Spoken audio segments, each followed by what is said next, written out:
coming to you from deep beneath the murky waters that lie beyond the Lake Erie shoreline. This is the Cleveland Podcast!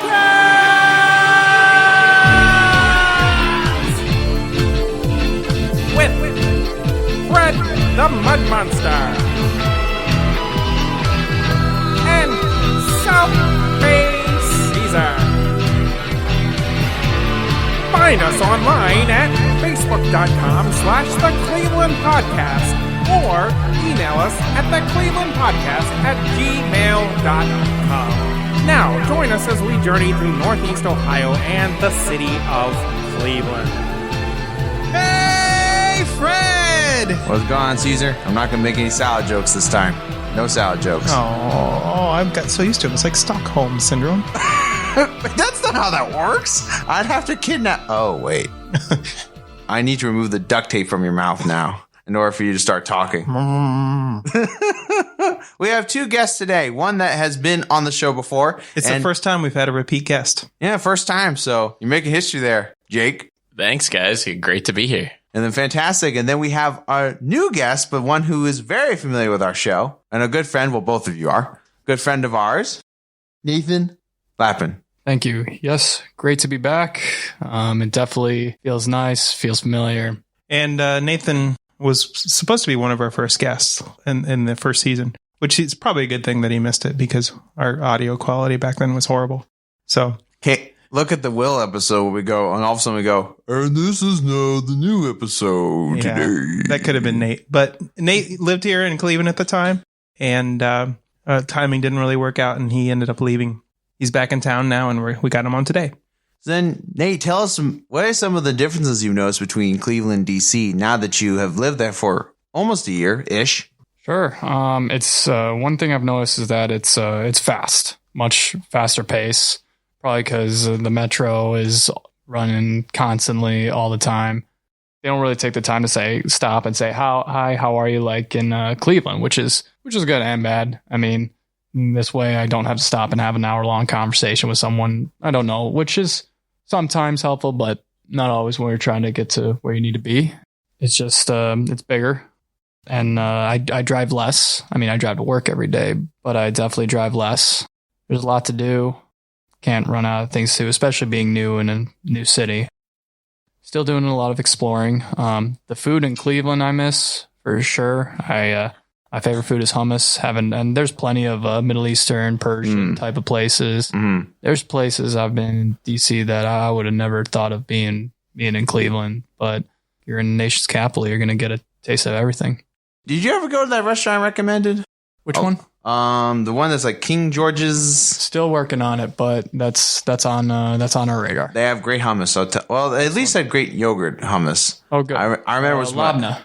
Yeah, like I remember my friend from Saudi Arabia was like, let's go to the White House. And yes, I went to the White House under Trump's presidency, which is not the greatest thing in the world, at least in my 2 cents. But we did see the White House, so that was cool. We went to King George's on the night. It's near Georgetown for those who don't know, and it's pretty good. You know, I think you'll like the hummus there. Excellent. I don't think there's any embassies in Cleveland. I could be wrong, but I would have. I've been to 3 or 4 embassies now with like open houses. Mm-hmm. Like I've been to Albania, Bulgaria, Bahrain, and I forget what the other one was. Haiti. That was really cool. They have this banquet. You meet ambassadors, diplomats all over the world, and then you get to eat and drink, be merry, engage in dancing, and it's a very incredible experience. And I never would have imagined ever going into an embassy and meeting ambassadors. I mean, it just seems so unheard of and such a novelty still. I have to imagine there's probably a lot more diversity there. I'd say so, just because of everybody's trying to get to the nation's capital. Right. Somebody from everywhere in the world is converging on. Absolutely. I've never had DC. like what the heck's Bahrain, you know? Yeah. Like crazy. I went to an embassy one time. I went to the Saudi Arabian embassy. Oh, yeah, that's right by Foggy Bottom. We looked into that. And unfortunately, with Haley's allergies, we experienced that with Bahrain. They use a lot of nut products. So Oh, interesting. Yeah. I just ate all the lamb. That was my only thing. Everything else I didn't eat, but I ate the lamb. They're like, oh, it was perfect. We had extra. I'm like, ooh, I'll take that home with me. Makes sense. But that was a long time ago. Gosh, that was almost 10, 12 years ago. Oh man, I was a little big one then. But Jake, you went to DC too, right? Last weekend, Didn't you go twice? I did. So what did you think of it compared to Cleveland, since you still live here, near here anyway? So I went up there to visit Nate. So the first time it was just me, and we partied a lot, drank a lot, probably not enough. So the second time, which was last weekend, went up with my girlfriend and we drove there. She drove because she doesn't trust my driving. She gives you driving lessons. Yeah, basically. Your girlfriend gives you driving lessons? I have some improving to do. Oh, no. Fun story. I once hit Nate's lamppost when I was driving him back to his house. That was What? That was too funny. yeah. So we were driving back from a event at a friend's house, and it was icy that day. It was in the middle of the winter. It's some black ice, and you turn, and I hit that right at the right point. And when I braked, it didn't really do anything. So I ended up going forward and didn't even make a sound. It was kind of like womp womp womp. I think that's a sound, Jake. I'm freaking out. Nate is just shaking his head, and then Nate's dad comes out because it's right there, and he's just laughing. He's just laughing. He's just like, Jake, you're a fucking idiot. And I was just like, I probably could have handled that differently. So it was like that for like 3 weeks. Then they replaced it.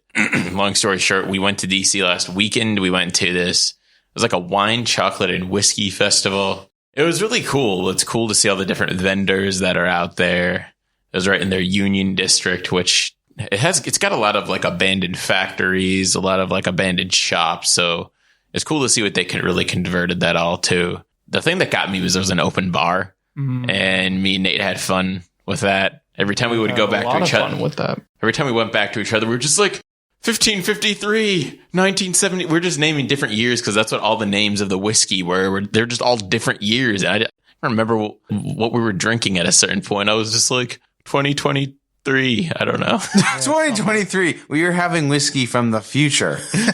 Well, that's what it seemed like at the time. Futuristic. There was different types of olive oils, and they had like these little pieces of bread, like thin pieces of bread with and you're supposed to be sampling each of the olive oils, so you buy their product. But the guy that I went up, I must not have heard him the first time because I had a few. When I came back the second time, I went to go take a piece of bread, dip it in the olive oil. He was like, "We talked about this already. It's already on the bread. You don't need to dip it." It's like, well, geez, man, like, why are you putting the olive oil out there? Like, you want us to dip it in there, and then as soon as I dip it, you tell me to go away. I think in DC they're very direct.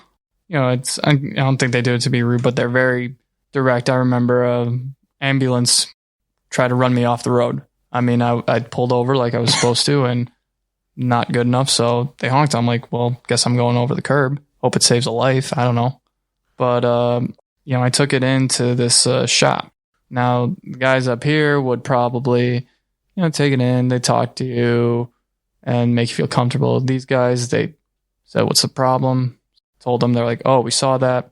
They looked under. They saw my under bumper was out. No, nothing broken, but they just popped it back in, screwed, and then they're like, "Get out of here." And I'm like, "Well, don't I owe you?" They're like, "No, get out of here. We got other customers." I'm like, so they're nice, but they're direct, but they're like, "We got a job to do." Yeah, that's very much the case with DC. I mean, living when I was young, living an hour away from there, it's kind of very similar, except Baltimore's like kind of a little more watered down. We're less nice. We just go, "What is it? Get out of here," and then F you, and then we always give you a cursory. That's strange because when I lived in Columbus or other parts of the world, Cleveland had a reputation, the east side specifically, for being a little bit rude. Interesting. Huh. Well, I feel like it's a passive rude, which is kind of bugs me sometimes. It's like that. It's like we're trying to fit that Midwest like hospitality, but at the same time, when we want to get our opinion out, we get it out, but we try to do it in the nicest way possible sometimes if there's any disagreements, which is fine and all, but Actually experienced that on my way here today. I found a parking lot, and as you guys know, sometimes parking lots, like, they're cash only or they don't really take credit cards. I was pulling into this lot. I wanted to just ask a guy pulling out of a car. I stopped and I was like, hey, does this take credit card? And he was like, yeah. Like, he's really mad that I was even asking him. I was like, okay. Well, some people, this is, they think that that's an obvious question. And then they just go, well, you didn't know that? Duh. I was like, well, no, I did not know that. I'm sorry that I couldn't read your mind. Like, that's why I'm asking. Right? Yeah. Yeah. So our podcast is a podcast for people who are not from here, who are learning about the city. And when I first moved here, there were a couple of towns where I didn't really know how it was pronounced, like the spelling. Sure. And one of those places I thought was Solon. Yep. Because that's the way it's spelled. Solon. And there's probably a salon in Solon somewhere, right? Oh, for sure. There has to be. Except the first vowel is an A. Oh, right. Okay. But anyways, so for people who have never been to the city, how do you pronounce that town? Maybe people from here should pronounce it. We don't know how to do it. Solon. Which I later realized was that from that Drew Carey song, Moon Over Parma. Oh, yeah? They used it in there. Oh, interesting. We're going bowling, so don't you lose her in Solon. Oh, And I'm like, oh, that's... Yeah. And I remember when I heard that Drew Carey song, I always thought, oh, this Parma place sounds magical. and now you're there. And no, it's not. I'll be honest. When I first heard that, when I moved here, I went, Solon? That was my thing. Because I thought, okay, there's so, and then loan. I just didn't. We just totally butchered it at first. So, Nate, you're from Solon, right? That's right. Graduate of 2011. Woo! Do you know why Solon has his name? Greek god. And our mascot was the comet. So there was something going on with some sort of astrology mumbo jumbo. According to Wikipedia, the township was named after Lorenzo Solon Bowl. Oh, well, that's unheard of. All right. Who was the son of Isaac Bull, one of the first settlers. Purportedly, the selection of young Lorenzo's middle name was due to the derivation. Is that the word? Derivation, yeah. Derivation from the father of democracy, Solon, the famous Athenian lawmaker of ancient Greece. So ancient Greece, just not quite a god. So, Jake. You're not from Solon. No. I know you like this town. This town spelled Willoughby. Willoughby? Willoughby. Yeah. I still can't get that right. Not Willoughby. I just don't pronounce that one. I never try. And the street that connects Solon, that goes north and south through Solon, and then through Mayfield.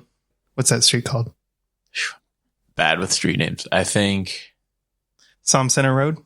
Some Center Road. Right? That's definitely correct. What does Som stand for? I'm not sure. Nate? State of manipulation. Ooh, that's a little bit too dark for this episode. Damn. In the old days, the neighborhoods in Cleveland, like in the 1800s, were squares, like were blocks. And there was Solon, Orange, and Mayfield. Yeah, that actually makes a lot of SOM. sense. Yeah. Solon, Orange, Mayfield, Center Road. That makes sense. Yeah? That actually makes a lot of sense. Never knew that. Yeah, now you know. We're teaching the locals. Exactly. Whoa. Well, speaking of more local information, Jake, you were born in Twinsburg, right? Aurora, actually. Aurora, but... Oh, shit. Why did I... My bad. We thought you were from Twinsburg. We had an interesting fact about it. Oh, no. But also... I'm from Aurora. It's literally like 10 minutes down the road, not even. Okay, so you can still use it. I do have a fact about Aurora. It was named by a man, and he said, "Dog, please name this town." And the dog goes, "Aurora." Aurora. But in all seriousness, though, do you know how Twinsburg got its name? I think that I actually think I do. I think there were two twins that founded it, or I think it was like the dad, and he had like two twins, so he named it after them. Well, there are twins involved, so you are right about that. The two twins sold off the land in exchange for giving public square out to the community for free. The land that is now where the community is. They demanded that it be named Twinsburg after them. It's kind of goofy if you think about it. Well, so many names are kind of like have goofy reasons, right? But they have like a Twins festival every year, right? Don't they? Mm-hmm. Yeah. Twins Yeah. Days. I take my non-existent twin and I go for food. It's like, my twin's over there. Jack is over there somewhere in the corner, just living it up. All right. So a couple episodes ago, we did Baltimore versus Cleveland.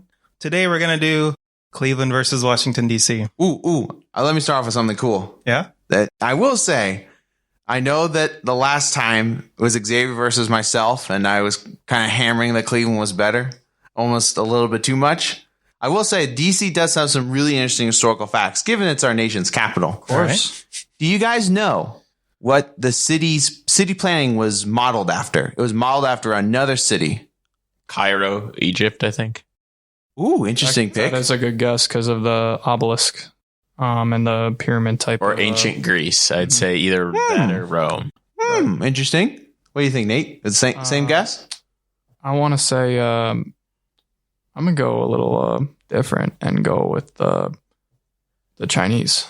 Oh, interesting picks. Maybe a little bit of each. Well, actually, it's kind of right because it's modeled after the city of Paris, but Paris was kind of also modeled after Egypt too. So if you go back 2 generations, yes, you are correct. Okay. But it's actually modeled after Paris with the central locations and the big streets. If you go to Paris, you have like the Champs-Élysées and all these other places with these huge roads, and the idea is that, obviously you have people walking down these streets, and that's kind of the main center of commotion. And similar to DC, when you have some of the big streets out there, it's not like Euclid where it's a decent street, but it's not as big as some of the DC streets. That's my interesting little fact. Also, due to the fact that the state of Maryland and Virginia couldn't decide who wanted the nation's capital, and they fought over it. Yes, my home state was at one point considered to be the potential national place for the nation's capital. Then the country decided, you know what? You two are bickering too much. Let's just get a plot of land, and we're just going to just make that separate from both of you. And both states went, oh, I wanted it. I wanted it bad. Yeah, Maryland used to be in the same sentence as Virginia. Now Virginia is a little bit of a better state. Even I will admit that. But we have a higher cost of living. So eat that, Virginia. Eat that. All right. How's that a good thing? We have to have something. Give us something. We have crabs. I guess crabs. Crabs, we can take the crabs. Take them. There's I saw a board game the other day called You Have Crabs. And I'm going to take a picture of it and put it on the Baltimore versus Cleveland episode. Oh, no. Oh, gosh. Anyway, speaking of that episode, I went to areavibes.com. Not again. Our trusted source. They ranked Cleveland versus DC for livability. And who do you guys think won? DC. Cleveland because of the cost of living. Livability. Cleveland scores 61. DC scores 51. Woo! Cleveland That's wins right. Again, according to areavibes.com, I think Cleveland's probably the best city in the world. I mean, I think the writer. Never heard of it. The writer must be from Solon. Oh man, but also, Cleveland's up and coming. Once DC gets sunk in the water by global warming, everyone will go to Cleveland and we'll become the nation's capital. Can't wait. And then we're gonna have everyone here. We're going to be the ones going here, the nation's capital. Is there any way we can speed that up? Let's not. All right, amenities. Who do you think wins this one? Probably DC. Probably DC. I like our amenities a lot. Cleveland gets an A+, and DC gets an A+. So tied. And I guess amenities just means things to do, right? Yeah, also I think accommodations too. Mm-hmm. Cost of living. Who do you think wins this one? Oh, that's gotta be Cleveland. Definitely Cleveland. Cleveland gets a B+. DC gets an F. There we go. Well, don't move to DC. Move to Virginia or PG County. Don't go into the do city. not go to PG County. Or move to Cleveland. Arlington is PG Probably County. the best. Oh, that's in Maryland. That's Prince the county. George. Is it Prince like George's. rated PG. Is that where that comes from? Well, it's not rated PG, let me tell you. No. But I like the county. I like it. Crime. Who do you think wins? Define winning. Fred discussed how Maryland has a higher cost of living, and he considered that a win. I just want to clear that up and define that. Define that. Yes. I mean, after all, I'm just a rock star from Mars, man. So I guess crime is like the better grade would be a win, right? But it doesn't really matter because both cities get an F. I will say in DC, you have to go out of your way to go to the crime-ridden areas because, I mean, I will say it's pretty safe, but the places that are bad, they're bad. Like, Which is not the case here. right. Like here, my parents live in Solon. I live in Solon. I taught in Bedford, which their high school was closer to me than my own. And just like going from a nice suburb, big in Solon to Bedford, where there's nothing. Like Randall Mall just has been a dead mall for as long as I can remember. And it was 2 minutes from my house. And then it's the same type of deal with Shaker Square, Van Aken. You got this nice new plaza in Van Aken being all built up. Meanwhile, on the other side of the tracks, they're still doing drug deals. So it's like there's growth, and then it's like you can't pick and choose where you want to grow. So I guess I would have to say both cities kind of just for crime is. Just this morning, I was looking at real estate prices in the area in between Ohio City and Tremont. Mm-hmm. The only thing that separates this area is two highways, I-90 and what would that be, 176? Yeah, 176, yeah. 176. Yeah, that sounds about right. A plot of land in Tremont is the same price as a house across the highway. Really? And same with Ohio City. Oh, wow. And this area is less than a mile. Yeah. You know? And that's how quickly things can change. Location, location, location. That is like the main theme of history. It's all about where the locale be. So what else is on that list from areavibes.com? Schools. What do you guys think? Cleveland, DC. I graduated from, not to brag, but according to records, Solon was number 1 in the state, and it's consistent, and it's always top 10 in the nation. Now, Solon's just one school in a big state. Ohio's a big state. With DC, I definitely avoided DC schools when I was looking for jobs in with Virginia, so I'd have to go with Cleveland. I'll go with DC just because if we're talking about Cleveland public schools. I think that's what they're talking about here. Yeah. Wow. So Solon wouldn't be included in that. Yeah, right. Oh, man, that's tough now. Solon's one of the best schools in. The nation. Yeah. Yep. So, if you go there, good job. You gone to a rigorous school. Did my student teaching there. It was hard, but I learned a lot. We'll see. And then, so what are the results there? Cleveland gets a D-. DC gets an F. Okay. Oh, really? We should remind people who weren't listening to the first episode that we have no idea what the reliability of this. Oh, yeah. Right. It's just a conversation maker more than anything. Absolutely. Well, it's kind of interesting, too, because I think probably Baltimore might have a better school system than DC then if it's ranked in F. That's scary. Employment. DC. DC. I mean, Cleveland that's- gets an F. I guess DC. Oh, yeah. DC gets a C+. Yep. Okay, so it's not too bad. I thought they'd be higher than that. I mean, that's all people move to DC to take jobs, to take Right. great jobs, right? Yeah, but maybe the jobs aren't as high paying as they used to be. When I was looking, I was a long-term sub a lot, and no matter how good of a job I did up here, there were no openings, there were no vacancies, there were nothing. Meanwhile, I went on a couple sites for a couple counties, and just hundreds and hundreds of job openings were wanted for my position. As soon as my girl told me she was moving down there, I looked on, and next thing I know, I have like 6 interviews in a week. And then I had a job at the end of 2 weeks. Housing. Who do you think wins this one? I'd say DC. Cleveland. Cleveland gets a C-. DC gets a C. Okay, so I was kind of It's barely there. yeah, right. Weather. Who's better with weather? Well, DC's hot, but Cleveland's probably, people hate the cold, so. Cleveland gets a D and DC gets a C.